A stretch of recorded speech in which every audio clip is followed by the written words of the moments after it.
पुराने अरब के एक छोटे से शहर में एक गरीब आदमी अपने बेटे के साथ रहता था। उनका घर कच्चे मिट्टी का था और गुजारा मुश्किल से होता था।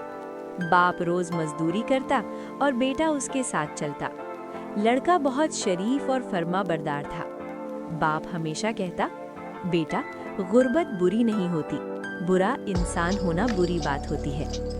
एक दिन शहर में ऐलान हुआ कि बादशाह ने लोगों के लिए इम्तिहान रखा है। जो इस इम्तिहान में कामयाब होगा उसे इनाम मिलेगा। लड़के ने बाप से कहा, अब्बा, मैं भी कोशिश करना चाहता हूँ। बाप मुस्कुराकर बोला, जा बेटा, मेरी दुआ तुम्हारे साथ है। अगले दिन लड़का बादशाह के महल पहुँच गया। वहाँ बहुत से अमीर लोगों के बेटे भी आए हुए थे। सब ने महंगे कपड़े पहने हुए थे। गरीब लड़का सीधे साधे कपड़ों में चुपचाप खड़ा था।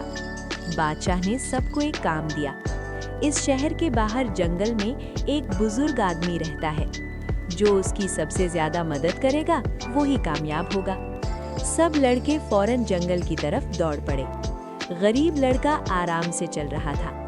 रास्ते में उसने देखा एक बुढ़िया पानी भरते हुए गिर गई। उसने फौरन जाकर बुढ़िया को उठाया, मटका उठाया और उसे घर तक छोड़कर आया। फिर वो जंगल की तरफ चला। थोड़ी दूर उसने देखा एक बच्चा रो रहा है। उसका पाँव जख्मी था। लड़के ने अपना कपड़ा फाड़कर उसका जख्म बांधा। उसे उसके घर तक छोड़कर आया। जब तक वो जंगल पहुंचा, शाम हो चुकी थी। बाकी सब लड़के वहां से जा चुके थे। बुजुर्ग आदमी अकेला बैठा था।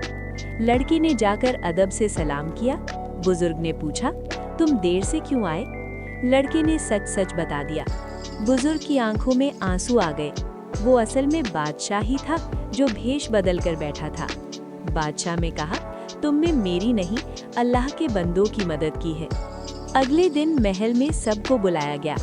बादशाह ने ऐलान किया, सबसे कामयाब ये गरीब लड़का है। अमीर लोग हैरान रह गए।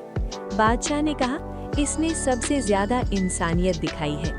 लड़का रो पड़ा और बोला, ये सब मेरे बाप की दुआ का असर है। बादशाह ने उसके बाप को महल बुलाया। उन दोनों को इज्जत दी गई और लड़के को महल में काम दे दिया गया। बाप ने बेटे को गले लगाकर कहा, देखा बेटा, नेक इंसान कभी जाया नहीं होता। उस दिन के बाद शहर में ये मिसाल मशहूर हो गई। इंसानियत और बाप की दुआ इंसान को बुलंद कर देती है।